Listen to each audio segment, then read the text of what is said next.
বন্দে পুরুষোত্তমম বন্দে পুরুষোত্তমম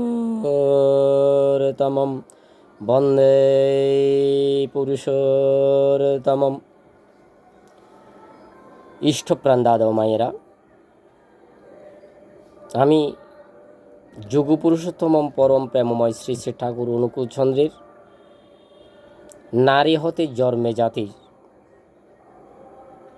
অধ্যায় থেকে কিছুটা আলোচনা করার চেষ্টা করছি।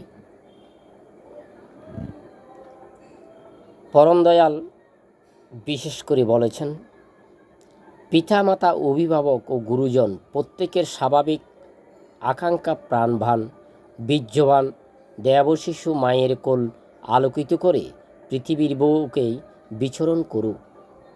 কিন্তু কেমন করে এই দেবশিশু পাওয়া সম্ভবপর হতে পারে? তার জন্য অভ্যাস, ব্যবহার, চলন, চরিত্র নিয়ন্ত্রণ ও সাধনার প্রয়োজন। যেমন তেমন শিশু জন্ম দিতে মাতা হওয়া যায়, সুসন্তান জন্ম দিয়ে যেমন আত্মতৃপ্তি, সুনাম ও সুখ্যাতি পাওয়া যায়, এতে বংশ গৌরব, পারিবারিক মর্যাদা, সমাজ ও রাষ্ট্রের স্বীকৃতি সর্বোচ্চভাবে বৃদ্ধি পায়। আর কুসন্তানের জন্য তেমনি পারিবারিক অশান্তি, বংশ মর্যাদাহানি, সামাজিক ও রাষ্ট্রীয় অসম্মান সহ লাঞ্ছনা গঞ্চনা সইতে হয়। প্রাচীনকালে আর্য ঋষিদের অনুশাসনবাদ মেনে চলে মায়েরা জন্ম দিয়েছিলেন রাম, লক্ষ্মণ, অর্জুন, দ্রৌপদী, ধ্রুব, প্রহ্লাদ, সীতা, সাবিত্রী ও বেহুলার মতো অপূর্ব দেব সন্তান। আবারও যদি সেভাবে মায়ের কোল আলোকিত করতে হয়, প্রয়োজন সেই অমূল্য সুপ্রজনন নীতি। আমার ঠাকুর শ্রী শ্রী অনুকূলচন্দ্র নারীদের 8টি বৈশিষ্ট্যের কথা বলেছেন। তার মধ্যে সুপ্রজনন নীতি সর্বশ্রেষ্ঠ। মায়ের জ্ঞান, গবেষণা, চলন চরিত্র, সেবা যত্নের দক্ষতা, সাহায্য সহানুভূতিতে নিপুণ হতে হবে। আর এইসব গুণগুলি চরিত্রগত, অভ্যাসগত করে নিতে হবে। তবে সন্তান সন্ততি গরিয়ান ও মহিয়ান হওয়ার সুযোগ পাবে।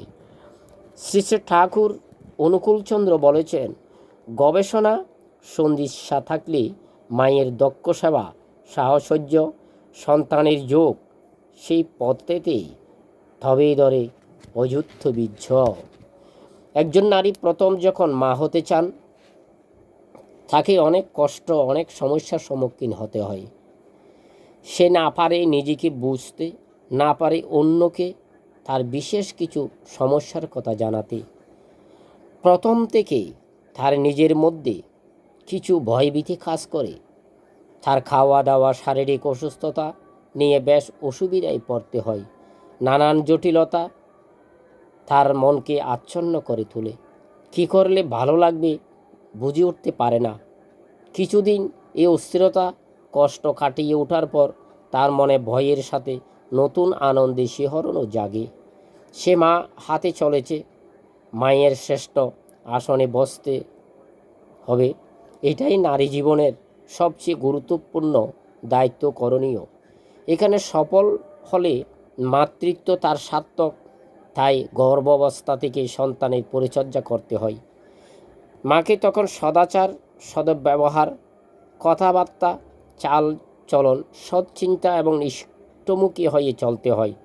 হিংসা, রাগ, অন্যের সমালোচনা, অন্যের অমঙ্গল চিন্তা থেকে নিজেকে বিরত রাখতে হয়। কারণ মায়ের আচার, ব্যবহার, কথাবার্তা, চিন্তা, চেতনা থেকে গর্ভস্থ সন্তানের মানসিকতা গড়ে ওঠে।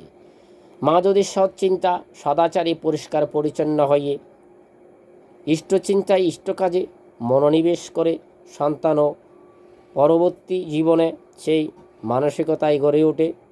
তাই মায়ের প্রয়োজন দূষণমুক্ত বায়ু সেবন, উপযুক্ত সহজপাচ্য খাবার গ্রহণ করা, যাতে মন সতেজ ও আনন্দে থাকে সেই দিকে সৃষ্টি দেওয়া, শরীরের শক্তি অনুযায়ী সাধ্যমতো কাজকর্ম করা, গুরুজনের ভক্তি ও ছোটদের প্রতি স্নেহ ভালোবাসা থাকা, পারিবারিক কলহ, বিবাদ ও পারিপার্শ্বিক জটিলতা যেন তার মানসিক অস্থিরতার কারণ না হয়, সেদিকে সুতীক্ষ্ণ দৃষ্টি দিতে হবে।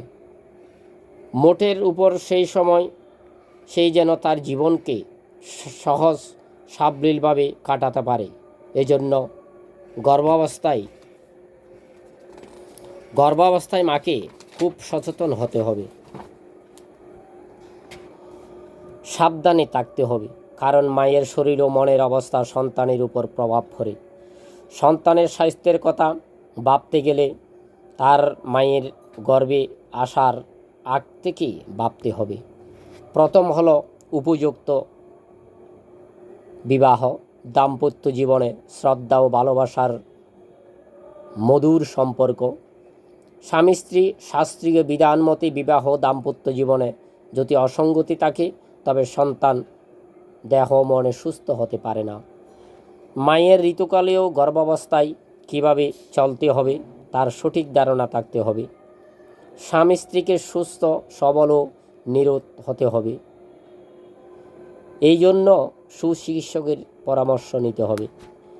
সন্তান প্রসব করা মায়ের পক্ষে যত কঠিন তার চেয়ে বেশি কঠিন সন্তান লালন পালন ও সুশিক্ষায় শিক্ষিত করে তোলা। সেই জন্য মায়ের অভ্যাস, ব্যবহার, সেবা যত্ন, দায় দায়িত্ব, বুদ্ধির প্রখরতা থাকলে সন্তানের চরিত্র গঠন করা সহজ হয়। আর সন্তান ধারণের পূর্বে এইসব বিষয়ে মায়ের আত্মনিয়ন্ত্রণ শিক্ষার একান্ত প্রয়োজন। যোগপুরুষোত্তম পরম প্রেমময় শ্রী শ্রী ঠাকুর অনুকূলচন্দ্র বলেছেন, অভ্যাস ব্যবহারে যেমন থর, সন্তানও পাবি তেমন থর। ছেলেমেয়েরা সুশিক্ষা পেয়ে থাকে তাদের মায়ের চলন চরিত্র, আচার ব্যবহার, সুষ্ঠু পরিকল্পনাও দক্ষতাপূর্ণ হতে হবে। মায়ের চরিত্র যত সুন্দর সন্তানের শিক্ষার ভিত্তি তত নিখুঁত ও সুন্দর হবে। ছেলে মেয়েদের ইচ্ছা, আগ্রহ, বোধ শক্তি মায়ের নখ দর্পণে থাকতে হবে। কারা কী চায়, কিসে তাদের ঝোঁক, কেমন কথায় ভয় পায় ও অতকে উঠে, কী সে তাদের আনন্দ, এইসব দর্শন জ্ঞান জানা থাকলে সন্তানকে মানুষ করা ও বিপদের হাত থেকে রক্ষা করা মায়ের পক্ষে সহজ হয়ে ওঠে। শিশুরা হলো জাতির ভবিষ্যৎ। ছেলে মেয়ে মানুষ করে তোলা পিতামাতার দায়িত্ব। শিশুরা অনুসরণ প্রিয়, যা দেখে শুনে তা বলতে এবং করতে চেষ্টা করে। সেজন্য মা বাবা ও পরিবারের জন্য অন্য সবার আচার ব্যবহার, চলা বলা সঠিক ও সুন্দর হওয়া প্রয়োজন। শ্রী শ্রী ঠাকুর অনুকূলচন্দ্র তার এক বাণীতে বলেছেন, আদ কথার সময় হতে করে করিয়ে যা শেখাবি, সেটিই হবে মোক্ষম ছেলের, হিসাব চল নয় পস্তাবি। খুব ছোটোবেলা থেকেই ছেলে মেয়েদের যে আদর্শিক শিক্ষা দেওয়া যায় তারা সেইভাবে গড়ে ওঠে। শিশু যখন আদো আদো কথা বলে, তার মনের ইচ্ছা ব্যক্ত করতে চায়, তখন তার অর্থ বুঝে তার বোধশক্তিকে ভালোভাবে প্রকাশ করার জন্য সাহায্য করতে হয়। প্রায় দেখা যায় ছোট ছেলেমেয়েরা নতুন কোনো জিনিস দেখলে তার সম্বন্ধে জানার জন্য বিভিন্ন প্রশ্ন করে।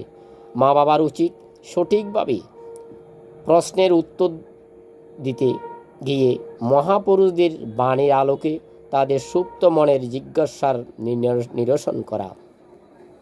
এতে শিশুদের কোমল মনে আদর্শ ও ইষ্টের প্রতি অনুরাগ সৃষ্টি হয়।